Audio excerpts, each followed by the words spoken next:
Hello friends, physics की आज की हमारी तीसरी क्लास है। इसमें भी हमारे बहुत से कंसेप्ट रहेंगे पिछली क्लासों की तरह। तो हिंदी इंग्लिश में जिसको भी लैंग्वेज प्रॉब्लम है उनके लिए यहाँ पर कोई समस्या नहीं है, क्योंकि हम बाइलिंगुअल जो इनके शब्दावली है उसको पूरा इंग्लिश और हिंदी में बिल्कुल अपनी भाषा के अंदर इनको हम तोड़ रहे हैं, इनको समझाने की कोशिश कर रहे हैं और उम्मीद है कि आपको समझ भी आ रही होगी। तो हम अपना टॉपिक स्टार्ट करते हैं सीधे। आज हमारा टॉपिक है लेटेंट और स्पेसिफिक हीट। स्पेसिफिक हीट यानी ऊष्मा का हमारा चैप्टर है। हीट एंड टेम्परेचर में बहुत अंतर है, वो अगली क्लास में हमारा रहेगा कि हीट क्या है और टेम्परेचर क्या है, जबकि हम दोनों को कई बार एक जैसा मान बैठते हैं। तो यही कंसेप्ट तो हमें क्लियर करने हैं।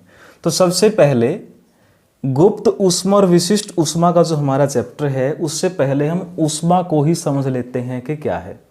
अब देखिए दोस्तों, यहाँ पर लिखा है दो वस्तुओं में ताप अंतर के कारण एक वस्तु से दूसरी वस्तु में ऊर्जा का स्थानांतरण ही ऊष्मा है।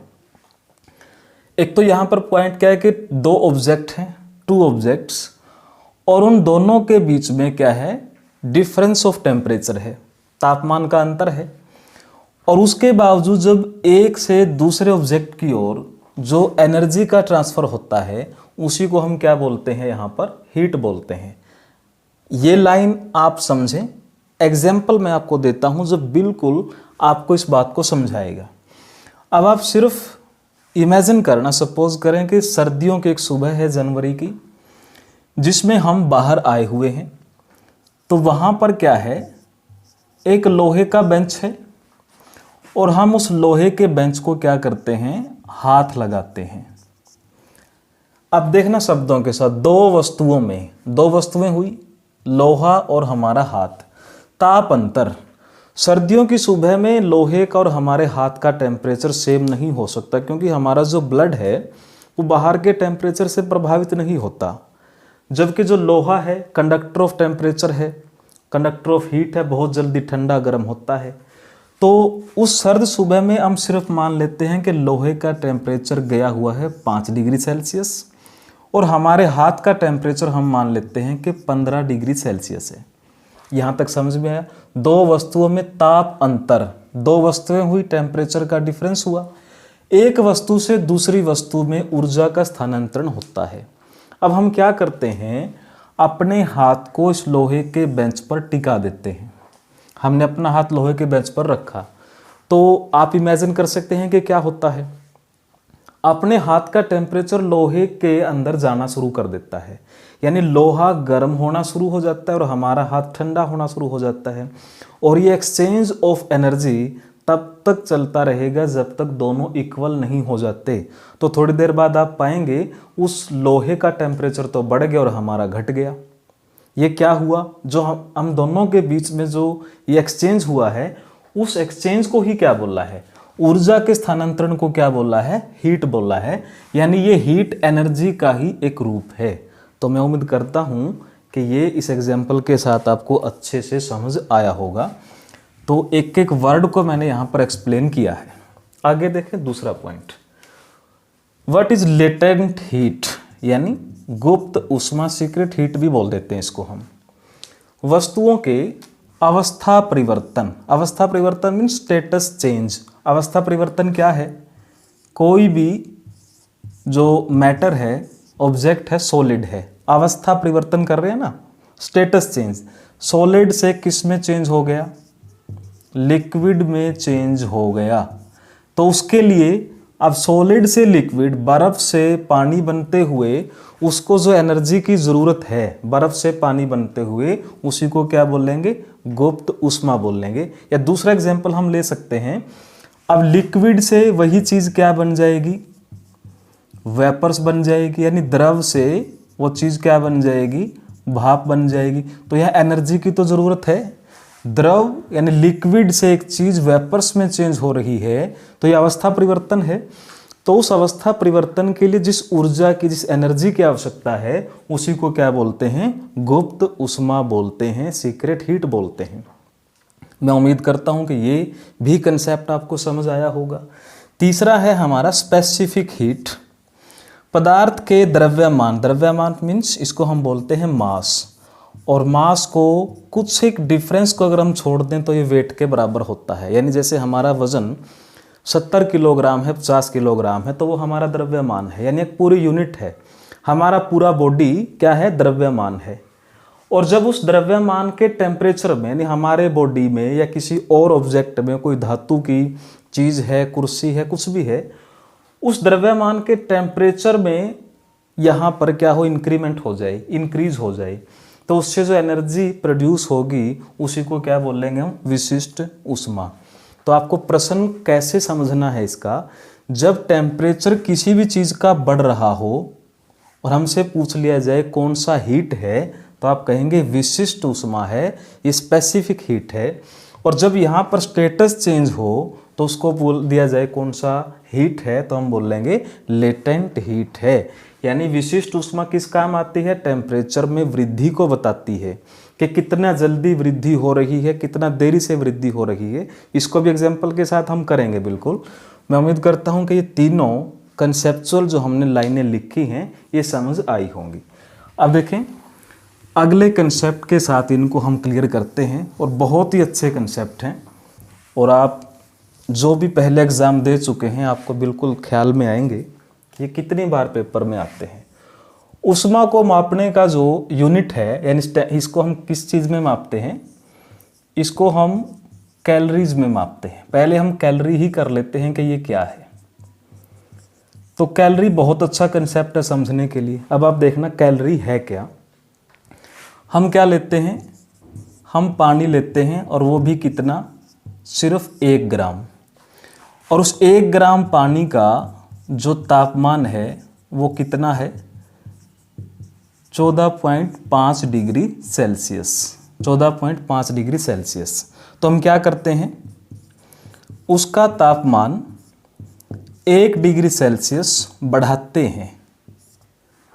तो 1 डिग्री सेल्सियस टेम्परेचर जब बढ़ जाएगा तो तापमान कितना हो जाएगा, 15.5 डिग्री सेल्सियस हो जाएगा। तो कितने का इजाफा हुआ है, 1 डिग्री का। तो यहाँ पर क्या बहुत आसान कंसेप्ट है। हमने देखा कि 14.5 से पानी कितने पे गया, 15.5 पे, 14.5 से 15.5 पे, और पानी था कितना, 1 ग्राम। तो अब जो इंटरनेशनल कैलोरी की एक पहचान है वो यही है कि 1 ग्राम पानी का तापमान 1 डिग्री बढ़ाने में जो ऊर्जा की खपत हुई है या जो ऊर्जा खर्च हुई है वही किसके बराबर है, 1 कैलोरी के बराबर है। तो 1 कैलोरी क्या है, कैलोरी क्या है, 1 ग्राम पानी का तापमान 1 डिग्री बढ़ाने के लिए जो ऊर्जा की ज़रूरत है, जो एनर्जी की ज़रूरत है, वही क्या है, 1 कैलोरी है। यानी कैलोरी एक तरह से तापमान, हीट की तरह ही हुआ, गर्मी की तरह ही हुआ, तो कैलोरी गर्मी ही होती है। तो मैं समझता हूँ कि कैलोरी भी आपको समझ आया होगा। अब देखिए अगला पॉइंट, अगला पॉइंट हमारा क्या है। अब इनके हम दोनों के एग्जाम्पल कर लेते हैं, गुप्त ऊष्मा के और विशिष्ट ऊष्मा के। जैसे हमने यहाँ पर ऊष्मा का हमारा कंप्लीट हुआ। गुप्त ऊष्मा यानी लेटेंट हीट क्या है। अभी हमने क्या लिखा था कि अवस्था परिवर्तन। अब अवस्था परिवर्तन हम कैसे करते हैं, देखिए दोस्तों, पहले हम क्या लेते हैं, 1 ग्राम एक आइस क्यूब ले लेते हैं, यानी एक बर्फ का टुकड़ा ले लेते हैं, सिर्फ 1 ग्राम, क्योंकि छोटी यूनिट ही चलती है फिर साइंस में। तो 1 ग्राम आइस क्यूब हुआ। अब इस आइस क्यूब को हम चेंज करते हैं, इसको किस में चेंज करें हम, इसको चेंज कर देते हैं लिक्विड में। तो पहले तो आप एक चीज़ समझें, ये किस तरह का चेंज है। बर्फ क्या है, सॉलिड है, आइस क्यूब, और ये क्या है, द्रव है। तो जब सॉलिड लिक्विड में चेंज होता है तो उसको हमने क्या बोला था, सॉलिड का लिक्विड में चेंज होना क्या कहलाता है, इसको हम बोलते हैं मेल्टिंग। ये हमने पिछली क्लासों में किया है। हम ऐसी कोई क्लास नहीं करते जिसका रेलेवेंस ना हो, ऐसी चीज़ें हम अनसुलझी नहीं छोड़ते हैं बिल्कुल भी। तो सॉलिड चेंज हुआ लिक्विड में, तो इसको हमने क्या बोला, मेल्टिंग। अब देखिए अवस्था परिवर्तन में कितनी ऊर्जा की ज़रूरत पड़ी। यहाँ पर ऊर्जा की यूनिट हमारे पास पहले से, उसको निकालने की ज़रूरत नहीं है। तो उसको कितना माना गया है? 80 कैलोरी माना गया है। तो इसको हम क्या बोलेंगे? गलन की गुप्त ऊष्मा, यानी latent heat of melting, secret heat of melting. यानी 1 ग्राम बर्फ को जब हम इसमें पानी में चेंज करेंगे, 1 ग्राम बर्फ को पिघलाएंगे, तो उसको पिघलाने में कितनी एनर्जी की जरूरत पड़ेगी? 80 कैलोरी की जरूरत पड़ेगी। तो गलन की गुप्त ऊष्मा अगर हमारे पास प्रश्न आ जाता है तो ऑप्शन में मिलेगा 80 कैलोरी। यानी 80 कैलोरी क्या है? गलन की गुप्त ऊष्मा है। ये पॉइंट मैं समझता हूँ कि आपको समझ आया होगा। अब हम यहाँ पर दूसरा पॉइंट कर लेते हैं इसी के साथ। अब हम क्या करते हैं, 1 ग्राम जल ले लेते हैं, 1 ग्राम पानी ले लेते हैं, और इसको हम किस में चेंज करने की कोशिश करें? इसको चेंज करें हम भाप में। तो आप यहाँ पर समझें, लिक्विड है, ये वेपर्स है, कौन किस में बदल रहा है?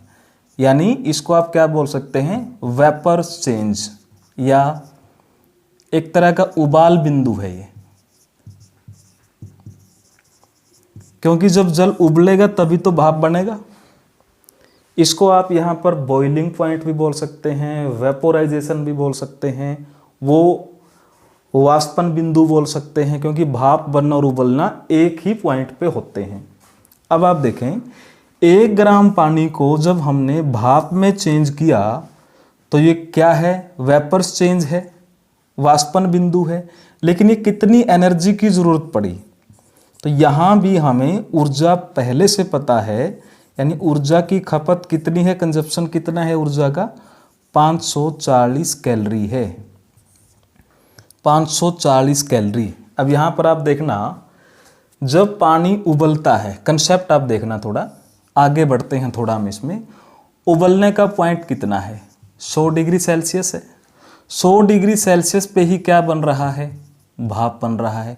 यानी पानी का उबलना और भाप बनना कितने पे है? 100 डिग्री पे है। लेकिन प्रश्न ये पूछ लिया जाता है कि 100 डिग्री पे ही पानी उबल रहा है और भाप निकल रहा है, लेकिन दोनों में से ज़्यादा जलन किससे होगी? ज़्यादा कष्ट किससे होगा? उबलता हुआ पानी गिर जाए उससे, या भाप लग जाए उससे? तो हमारा आंसर क्या आएगा यहाँ पर? हमारा आंसर भाप में होगा, क्योंकि भाप कितनी एनर्जी की खपत कर रहा है? 540 कैलोरी की। तो क्या कहेंगे? भाप की जो गुप्त ऊष्मा है वो ज़्यादा है। यहाँ पर हमने क्या किया? आइस क्यूब किस में चेंज हो गया? लिक्विड में चेंज हो गया। तो इससे प्रश्न क्या बनता है? कई बार अगर हम यहाँ पर लिखें, एक प्रश्न बहुत बार एसएससी में आता है कि किसी कमरे में बर्फ पिघलने पर कमरे के तापमान पर क्या अंतर पड़ेगा? तापमान पर प्रभाव। यानी हम मान के चलें, एक बर्फ़ की पूरी सिल्ली, पूरी प्लेट हमें कमरे के अंदर डाल देते हैं, और वो बर्फ़ पूरे का पूरा उस कमरे के अंदर पिघल जाता है। तो कमरे के तापमान पे क्या असर पड़ा है? अब आपने देखा ना कि पिघलने पर वो कितनी ऊर्जा ले रहा है, कितनी एनर्जी की ज़रूरत है? 80 कैलोरी की। वो हीट बर्फ़ को कहाँ से मिलेगा? कमरे से ही तो खींचेगा। तो कमरे की हीट बर्फ़ ले करके पिघल रहा है, तो कमरे की हीट तो कम हुई, इसलिए कमरे का तापमान क्या होगा? तापमान घटेगा। इसी तरह जो ये पानी उबल रहा है, और कितनी एनर्जी है यहाँ पर? 540 कैलोरी है, जो बहुत ज़्यादा है। 1 कैलोरी हमने किया कि कितनी है, और ये कितनी है? 540 कैलोरी है। तो इसकी भाप की जो जलन है वो पानी के मुकाबले ज़्यादा होगी। तो हमसे प्रश्न भी पूछ लिया जाए कि भाप उबलते पानी से ज़्यादा क्यों जलाती है, तो आंसर क्या होगा? गुप्त ऊष्मा। बर्फ़ पिघल रही है तो कमरे का तापमान क्यों घट रहा है? गुप्त ऊष्मा, क्योंकि वो कमरे की हीट को लेकर के यहाँ पर पिघलेगा। तो मैं उम्मीद करता हूँ गुप्त ऊष्मा का ये कंसेप्ट आपको कुछ समझ में आया होगा, यानी कंसेप्ट कुछ दिमाग में बना होगा, एक इमेज। और एक इमेज ही बनना ज़रूरी होता है, उसके बाद तो हमें रास्ता मिल जाता है। विशिष्ट ऊष्मा। विशिष्ट ऊष्मा का मतलब हमने बोला था लिखते हुए तापमान में वृद्धि। तो तापमान में वृद्धि कितनी जल्दी होती है, यानी देरी से या जल्दी से, उस पर डिपेंड करता है। देरी या जल्दी, उसी से पता लगता है कि इसके अंदर कितनी स्पेसिफिक हीट है। एग्जाम्पल के तौर पे मैं आपको लिखूं, जैसे हम ले लेते हैं लोहा, हम यहाँ पर ले लेते हैं शीशा, और हम ले लेते हैं यहाँ पर पानी और बर्फ। अब आप देखें, अगर इन चारों चीज़ों का, या केवल हम 3 ले लेते हैं, पहले इसको हम हटा देते हैं कुछ देर के लिए। अगर हम इन तीनों को एक टेम्परेचर पे रखें, तीनों को कितने टेम्परेचर पे रखें, हम मान के चलो कि हम इसको 50 डिग्री सेल्सियस पे रख देते हैं तीनों चीज़ों को, यानी लोहा भी 50 डिग्री में है, शीशा भी और जल भी। अब आप देखना कि इन तीनों में से कौन जल्दी गर्म होगा, कौन जल्दी गर्म होगा। तो आपका आंसर क्या होना चाहिए इसमें? आपका आंसर होगा पहले नंबर पे शीशा गर्म होगा, दूसरे नंबर पे लोहा गर्म होगा, और इन तीनों की बात करें तो तीसरे नंबर पे पानी गर्म होगा। क्यों? जल की विशिष्ट ऊष्मा, जो इसका स्पेसिफिक हीट है, वो सबसे ज़्यादा है। जल की विशिष्ट ऊष्मा सबसे ज़्यादा है, इसलिए इसके तापमान में इतना जल्दी परिवर्तन नहीं आता, और जिनकी विशिष्ट ऊष्मा कम होती है उनके तापमान में बहुत जल्दी परिवर्तन आ जाता है। फॉर एग्जाम्पल हम यहाँ पर लिखें रेत और समुद्र। अब आप देखें यहाँ पर, अगर इन दोनों को हम फिर से 50 डिग्री सेल्सियस पर रख दें तो रेत तो एकदम से तपना शुरू कर देगा, जबकि समुद्र इतना नहीं तपेगा। क्यों? क्योंकि रेत की जो विशिष्ट ऊष्मा है बहुत कम है। तो जितनी विशिष्ट ऊष्मा कम होती है उसके तापमान में उतना ही जल्दी बदलाव आता है, उतना ही जल्दी टेम्परेचर हाई एंड लो चला जाता है। जबकि समुद्र यानी पानी की विशिष्ट ऊष्मा इतनी ज़्यादा है कि it is very difficult to change in temperature of water because of specific heat. तो मैं उम्मीद करता हूँ कि ये विशिष्ट ऊष्मा समझ में आ रहा होगा। यानी विशिष्ट ऊष्मा जितनी ज़्यादा है उतना ही उसके तापमान में बदलाव देरी से आएगा, और जितनी विशिष्ट ऊष्मा कम है उतना ही बदलाव बहुत जल्दी आएगा। जैसे रेत का और समुद्र का एग्जाम्पल है, रेत जैसे ही 50 डिग्री है तो वहाँ पर वो पूरे का पूरा तपता है, लेकिन जब रात हो जाए तो यही रेत 0 डिग्री सेल्सियस पे चला जाता है। सहारा मरुस्थल दिन में 50 डिग्री से भी ज़्यादा होता है और रात में वहाँ पर 0 डिग्री भी होता है, क्योंकि रेत की जो स्पेसिफिक हीट है वो बहुत कम है। जबकि समुद्र पूरी पृथ्वी के ऊपर जो इनका तापमान है वो सम रहता है। 27 डिग्री के आसपास समुद्रों का जो तापमान है बना ही रहता है, या अपने तापमान को बनाए ही रखता है बिकॉज ऑफ स्पेसिफिक हीट। तो मैं उम्मीद करता हूँ दोस्तों ये हीट का टॉपिक आपको कुछ कुछ समझ में आया होगा, एक इमेज दिमाग में बन रही होगी, और एक दो बार देखेंगे तो बहुत अच्छे से क्लियर हो जाएगा। अगला टॉपिक हमारा फिजिक्स का रहेगा हीट एंड टेम्परेचर, ऊष्मा और तापमान, जो बिल्कुल अलग अलग हैं। कई बार हमें लगता है कि हीट और टेम्परेचर दोनों एक ही हैं, दोनों एक नहीं हैं। हीट का कंसेप्ट हमने किया, अगली क्लास में हम केवल टेम्परेचर का करेंगे और हीट के साथ उसकी तुलना करेंगे। तो आप जुड़े रहिए और अपने दोस्तों को भी जोड़िए। धन्यवाद।